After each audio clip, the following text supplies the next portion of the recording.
Sí, queridos amigas y amigos de toda la provincia de Loja, del Ecuador continental y del Ecuador peninsular que nos escuchen a través de la radio y a través de las diferentes redes sociales en que se encuentra esta prestigiosa radio.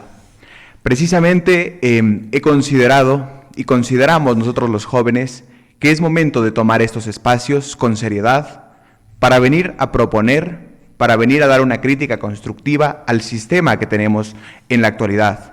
Considero que si no somos nosotros los que pasamos a la palestra y damos un paso adelante, estaremos condenados a seguir en la misma dinámica en la que nos encontramos hoy en día. Los mismos políticos de siempre haciendo las mismas cosas de siempre. Los escándalos de corrupción de siempre aumentados, esta vez por la mayor capacidad económica que tiene el Estado ecuatoriano desde el boom petrolero y específicamente en las últimas décadas.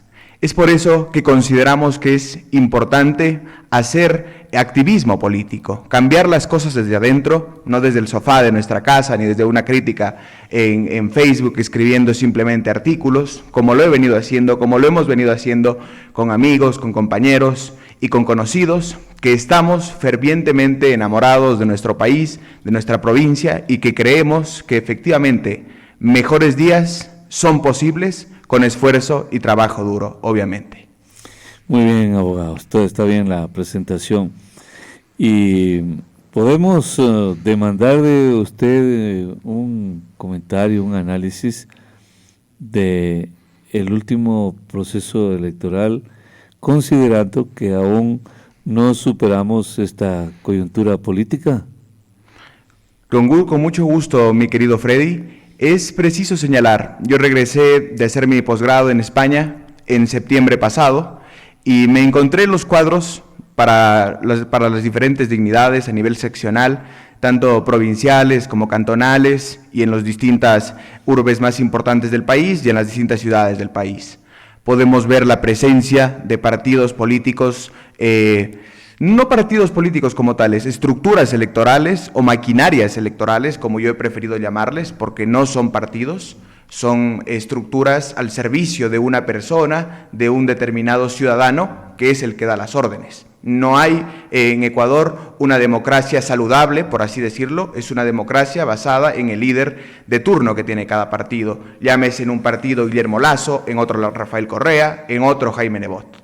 Estamos entonces ante maquinarias que han recibido un castigo importante de parte del pueblo ecuatoriano, que se ha sentido desgastado, que se ha sentido defraudado por políticas públicas que no han llegado a satisfacer a las necesidades del pueblo ecuatoriano. Es por ello que vemos, por ejemplo, la fuerza gobiernista casi desaparecida del panorama electoral. Esto debe ser bastante preocupante, que un presidente de la República no tenga representación casi ninguna dentro del panorama político. Pierde un referéndum que tenía que haberlo ganado, pero que obviamente no estuvo bien planteado en el ámbito técnico y tampoco en el momento como tal.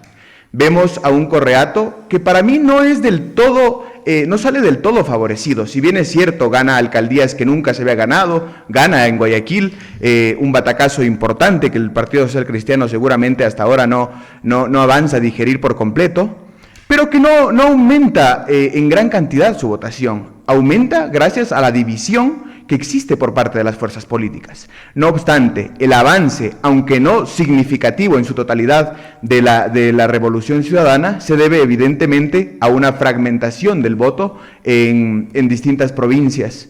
Ya vemos que aquí, a pesar de todo, en la provincia de Loja se sigue resistiendo al Correato.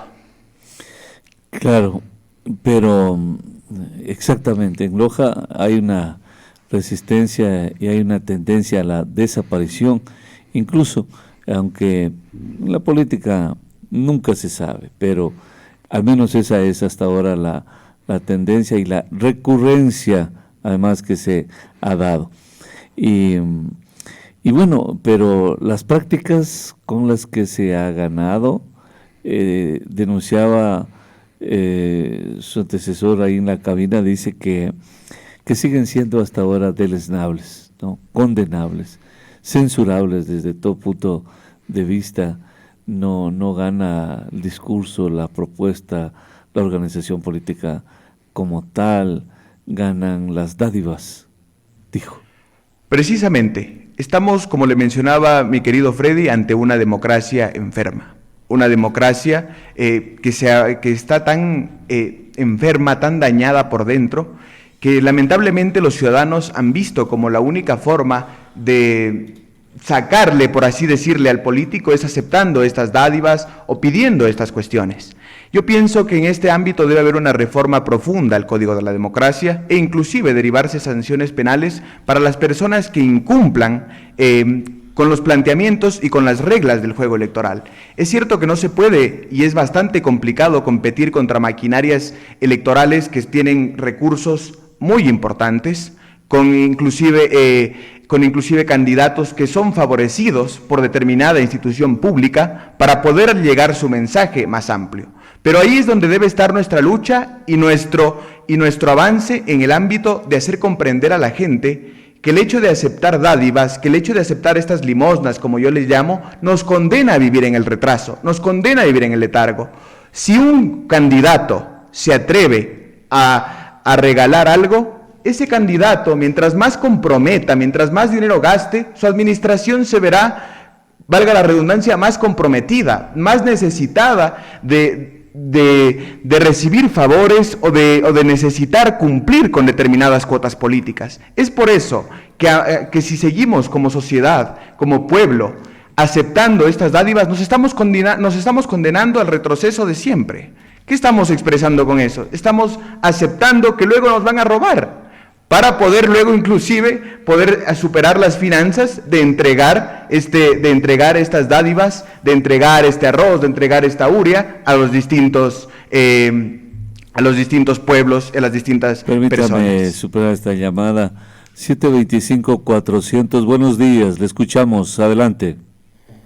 Muy buenos días, doctora Ponte, a su panelista y ciudadanía. Muy interesante, muy importante. Quisiera hacerle una consulta a su panelista. Dentro de esa lucha que ustedes están de alguna forma ya inculcándola en la sociedad, que es importante, más bien en estos tiempos que estamos viviendo, ¿qué se opina también? Porque hay también gente deshonesta en el sector privado, y más aún los auspician a los políticos. Bueno, muchas gracias, muy gentil su... Gracias, apreciado amigo. Precisamente, es ahí donde tiene que haber un partido político, un político serio. No se pueden aceptar bajo ningún concepto fondos provenientes de personas que no sean justificados. Se tiene que tener un recibo de un máximo de aportación que se pueda dar, tienen que tener límites, no puede ser que un candidato se condicione antes de llegar a un determinado puesto. Ahora, ¿cómo le entiende usted? Estuvo bien la pregunta del ciudadano. En los Estados Unidos no es que solo hay dos partidos políticos, pero hay dos que son prominentes, ¿no? El republicano y el demócrata. Los dos hacen exactamente lo mismo, recaudan fondos en las campañas electorales. Es más, se vanaglorian es más, recaudan fondos primero, ambos lo hacen en las primarias, lo hacen. Una vez que se gana ahí, la primera lucha, el primer ejercicio que tienen que hacer, el primer esfuerzo es recaudar fondos, pero los fondos no vienen del Estado, vienen obviamente vienen exactamente del sector privado. El sector privado aporta con recursos para la campaña electoral, pero no estamos hablando allá de que he recaudado $600 para que hice una comida, un bingo para la campaña, que de repente es puro amague también, pero ya estamos hablando de millones de dólares y es legal, es legítimo.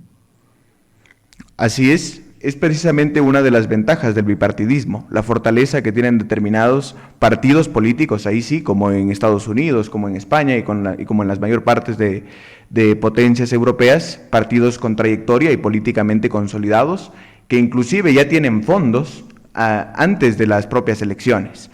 Sin embargo, lo que se hace en estos partidos es un proceso de fiscalización de los fondos. Se trata de obtener la mayor cantidad de información del privado que da los fondos para a su vez poder subsanar cualquier tipo de financiación por parte del narcotráfico o de cualquier tipo de persona que quiera lucrarse de eso. Es por eso que si tenemos que aprender algo de eso, es que tenemos que tener un proceso más riguroso en lo concerniente a determinar de dónde proviene determinado dinero y que a su vez se entregue al finalizar de la campaña y al inicio un presupuesto de quiénes van a ser las personas que van a financiar, porque existe un claro desbalance. Vemos candidatos con capacidad para regalar cajas de fósforo con dinero por dentro, para regalar urea, para regalar distintos insumos agrícolas, y vemos candidatos que no los tienen. Bueno, pero para eso el Estado paga la publicidad. No fue suficiente. No es el Estado, el Estado, en mi criterio, tiene que pagar como lo viene haciendo directamente hacia las radios, hacia las cuñas publicitarias. Eso lo hace. Exactamente. Tiene que mantenerse.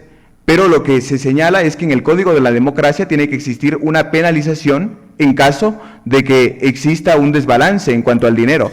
Pero también se ha dicho que es un desperdicio darle dinero a gente que participa por deporte. O sea, ahí tiene que venir una sanción e inclusive una devolución por parte del candidato que no saque un determinado porcentaje de votos. Pero en mi criterio y en el criterio de un análisis político serio y no populista, el Estado sí tendría que apoyar a candidatos y a partidos sólidos con un dinero, obviamente, que sea el necesario. No se va a exceder. ¿Cómo se explica que un partido político, un candidato, saque 0,0 de votos, y es partido o es movimiento?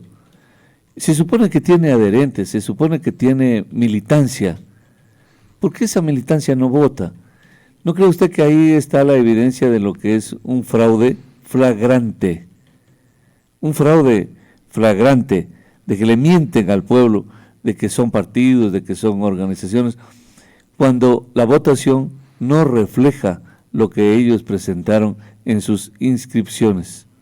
Claro que sí, indudablemente. Ahí le mencionaba a Freddy, en Ecuador no existen partidos, no hay adherentes, no existen primarias.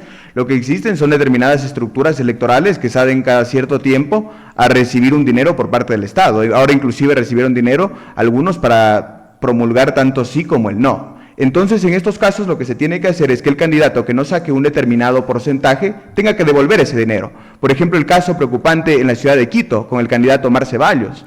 El día miércoles antes de elecciones dice, no, yo me apoyo al abogado Freile, y ya se gastó $60,000 que le dio el Consejo Nacional Electoral. Entonces es ahí en donde tiene que ir a fiscalizarse y en donde tienen que devolver ese dinero, porque la democracia está para los ciudadanos y no para hacer una burla o para ganar dinero en contiendas políticas. Bueno, tampoco es que lo gana él. Se lo llevan los medios, se lo lleva todos los mecanismos de publicidad. Pero acá en Loja, ¿qué puede ser lo más censurable que se dio?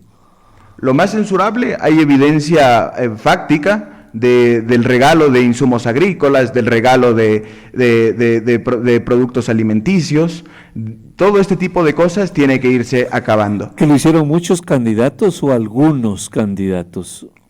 Varios candidatos lo hicieron a nivel provincial, a nivel cantonal, inclusive a nivel parroquial, uno que otro. Entonces, esto tiene que acabarse. Ahí es donde tiene que entrar un código de la democracia fuerte, estable, a separar a los candidatos que estén rompiendo con el sistema, porque nos están condenando a vivir en una corrupción para siempre.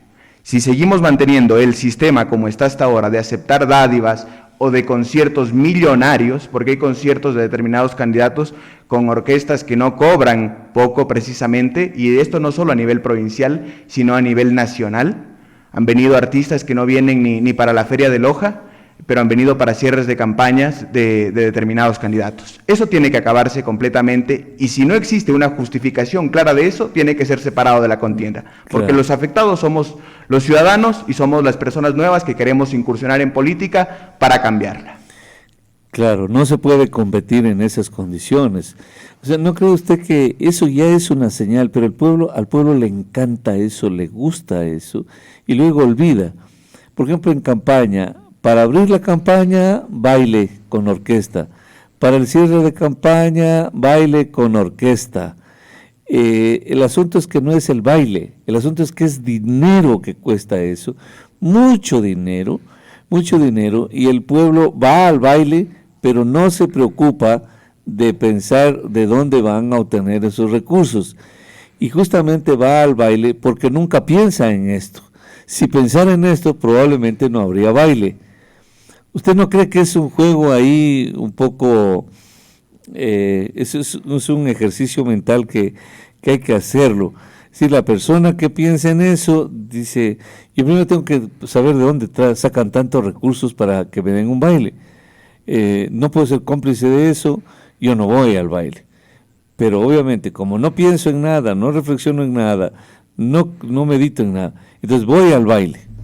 Puede ser un tercero también que diga, yo sí me preocupas de saber de dónde sacan los recursos, pero aún así voy al baile, porque a la final yo voy a bailar, me voy a divertir, y allá los organismos de control que sean los que resuelvan ese problema. Podría ser también eso, porque yo no me puedo convertir en juez, ¿no? Entonces yo lo que voy es a bailar. De dónde lo sacan no me interesa por ahora, pero debe haber alguna autoridad que supervise. Bueno, aquí yo te pondría dos protagonistas, mi querido Freddy. Pondría de un lado a un Consejo Nacional Electoral completamente impávido, por así mencionarlo, ante el excesivo gasto desmesurado de determinados candidatos, y también a un pueblo que se encuentra poco informado y poco consciente. El pueblo no ha meditado que ese concierto, que esa arroba de arroz, que esos determinados insumos agrícolas, luego le terminan pasando factura a él mismo.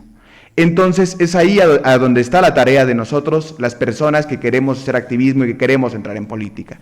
Llegar a concienciar al pueblo, no como jueces, pero sí como ciudadanos y como mandantes que podemos fiscalizar, que podemos presentar una queja formal. Y aquí también quiero hacerle un llamado a los medios de comunicación. Los medios de comunicación hablan poco o casi nada en redes sociales, en las distintas plataformas multimedia, sobre lo que pasa y sobre el excesivo gasto. Casi no se denuncia absolutamente nada lo concerniente al gasto desmesurado de determinados candidatos.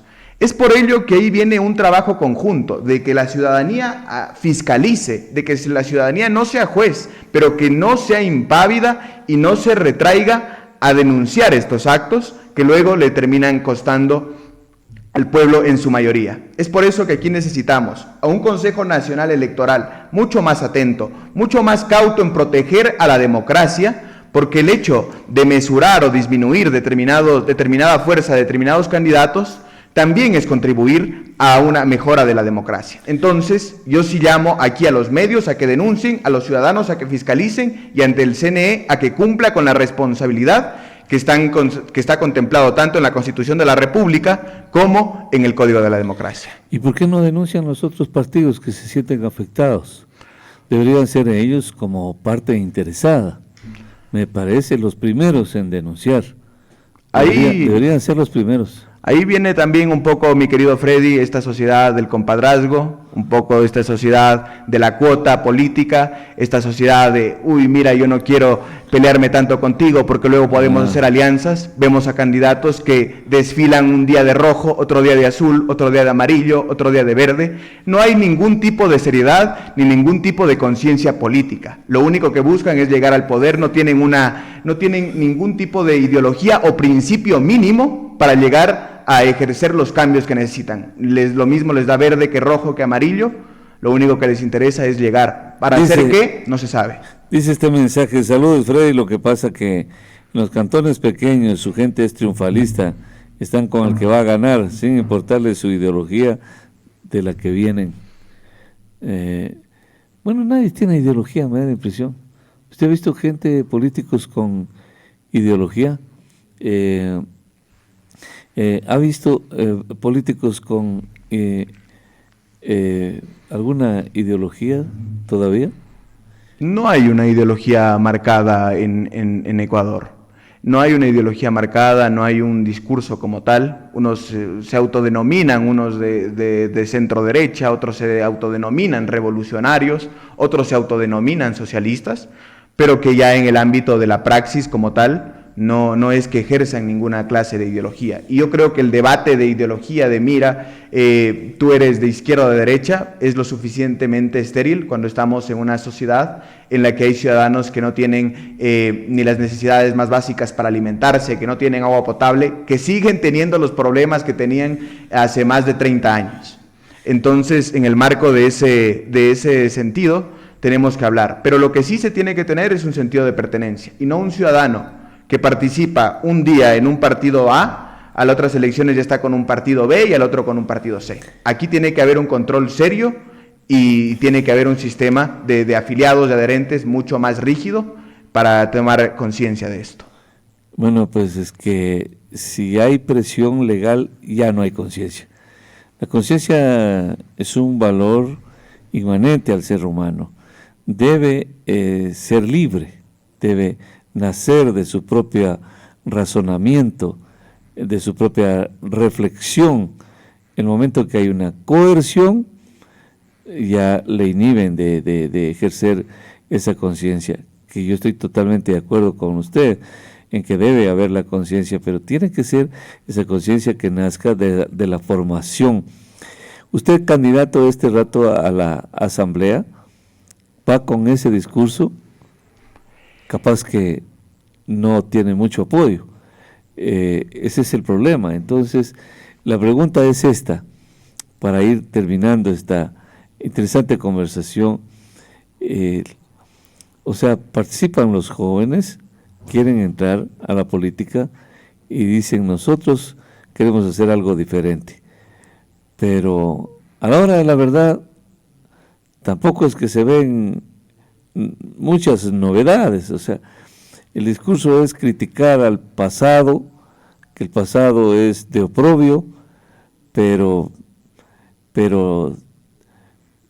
también no es cierto. O sea, no es que todo lo pasado fue malo, ¿no? Hay cosas del pasado que son buenas. Pues ahora en todos los restaurantes le venden sango, tigrillo, le venden cosas así porque creen que hasta la comida volvió antes un pobre no tenía para comprar un pantalón, se le rompía el pantalón y andaba con el pantalón roto y era evidencia de que era pobre. Ahora el pantalón roto pues es sinónimo de mucha riqueza, pero lo rompen al pantalón. La juventud rompe el pantalón exprofesamente, le compran el pantalón roto, mientras más roto incluso creo que cuesta más. Entonces este es un mundo de locos, este es un mundo donde no hay iniciativas, solo hay modas. ¿Se da cuenta usted? Así es, así es. Hay modas, pero también hay necesidades sociales. Sí, pero solo que andaban con el pantalón roto antes por pobreza, no por moda. Sí, ahora andan claro. por moda, pero porque no inventa nada la juventud. Los diseñadores no están inventando nada. No hay nada que inventar, o sea, todo está hecho, todo está escrito. Hoy hemos hablado aquí, leído artículos de Maquiavelo, 500 años atrás, o de 1500 del año 1491, es decir, 600 y pico de años atrás. Nos ha hablado de Marco Cicerón, año 45 antes de Cristo, para ser precisos 43, antes de Cristo. Era un jurista, un filósofo, Sí, orador, era eminencias. Es decir, 2000 años y pico, y nos seguimos remitiendo a lo que ellos escribieron, dijeron y pensaron. Y la juventud, los académicos, ¿cuándo uno es académico? Cuando sabe algo de ellos. De ahora, casi nada, cero, polito cero. Entonces, ese es un problema, ¿no? Ese es un problema. Los romanos tenían un sistema de riego envidiable que no lo ha podido superar nadie en al menos excepto los israelitas, pero nosotros no. Llueve copiosamente en la provincia, pero no se conserva ni un vaso de agua para el verano. Llega el verano y comienza a deambular, a mendigar, a criticar, a condenar al político que no hace nada. Y en efecto está bien esa condena, porque no hay dónde conservar un vaso de agua. ¿Dónde están los recursos? ¿Dónde está la inteligencia? ¿Dónde están los ingenieros? Solo dígale usted, abogado joven, ¿dónde está la ingeniería civil? ¿Cómo hicieron los romanos? Véale el barco a Calígula. Hacían unos yates que nadie los ha podido superar, ni los magnates. No pueden tener unos yates que los tenía por el lujo, la elegancia, tan sofisticados. ¿Cómo se entiende eso? ¿Cómo se entienden las universidades repletas? Mire ustedes, MGS, que quiere decir magíster. Títulos que antes no había, mucho más atrás no había. Hay demasiada academia, y le ganó un Ignaro Montaraz en Macará a un académico, profesor de la universidad, del ejército, no sé qué, despreciado, vilipendiado por un pueblo que se dio cuenta que todo era una charlatanería, que era vocinglería, que no había condumio, que no había inteligencia, que no había probidad, que no había nada, solo habían títulos para ostentarlos. Pues hay que tenerle mucho cuidado a la gente que ostenta mucho los títulos, porque luego no sabe sustentarlos.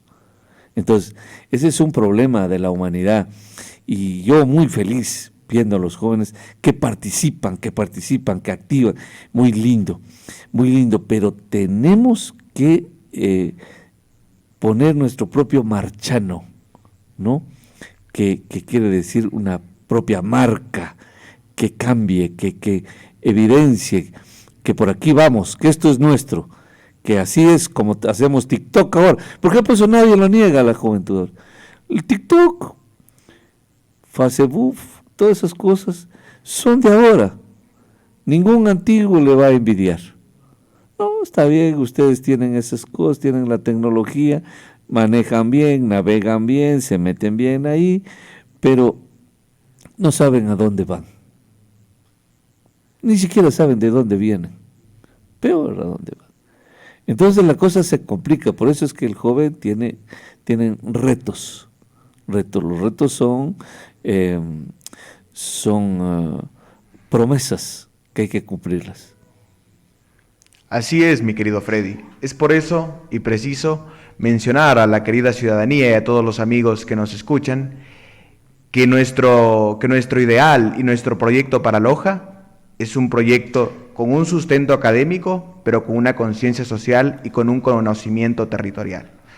No, yo a título personal y las personas que están cerca de mí no nos creemos dueños de la verdad ni conocedores absolutos de las necesidades ni de las cuestiones más elementales que necesita el pueblo, sino que hemos decidido salir para escuchar esas necesidades y en base a eso crear una propuesta para Loja, una propuesta avalada en un aporte científico. Nosotros como personas académicas. Cuando dice nosotros, ¿ya tiene una organización política usted? Tengo un colectivo desde hace 2 años que se llama Ecuador Siempre. Es un colectivo que ha estado tratando de generar contenido político. ¿No participó en las últimas? No. Estamos precisamente buscando la consolidación. No es el colectivo del doctor Vicente Flores, no. No, nada más, lejos de eso. Es otro nivel. Nosotros estamos interesados en crear una organización política a nivel provincial con este fin, con el fin de escuchar a la ciudadanía y luego hablar nosotros.